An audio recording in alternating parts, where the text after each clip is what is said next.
La crise syrienne notamment était au cœur d'une réunion à Rome des ministres italiens, français et allemands des Affaires étrangères. Paolo Gentiloni, Jean-Marc Ayrault et Frank-Walter Steinmeier ont à nouveau pointé la responsabilité du régime Assad et de ses alliés, la Russie en particulier, dont ils déplorent l'attitude. Nous avions parié sur la possibilité que la Russie ait une contribution positive à la résolution de la crise syrienne, qu'elle exerce une influence positive auprès du régime Assad, explique le chef de la diplomatie italienne. Mais au cours des dernières semaines, cela n'a pas été le cas.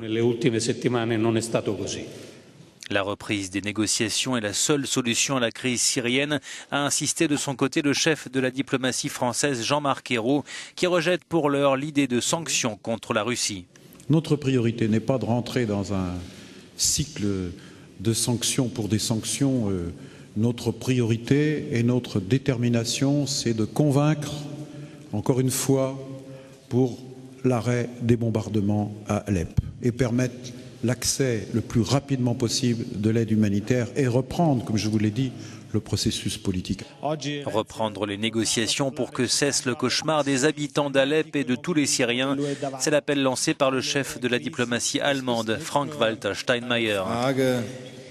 Il ne s'agit pas seulement de notre responsabilité morale, dit-il.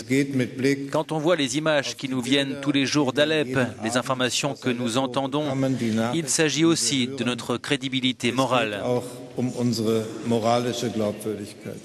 Une nouvelle réunion internationale aura lieu ce week-end sous l'égide des États-Unis et de la Russie pour tenter d'imposer un nouveau cessez-le-feu en Syrie.